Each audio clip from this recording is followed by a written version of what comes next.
Hello friends. I encountered the following problem. Over time, the wings or plastic valves for the faucet cracked and broke.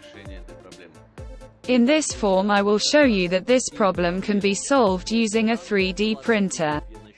And sir, friends, here's the problem. Here's a crane with 20 teeth. I have already printed 2 valves for this radiator. Here's another idea on how to use the 3D printer you bought. The lamp is easily dressed and then rotates the tap to open and close the tap.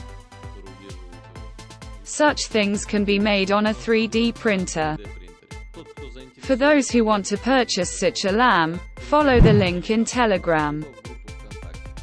I hope the video was useful. Subscribe to the channel, put your fingers up and see you soon.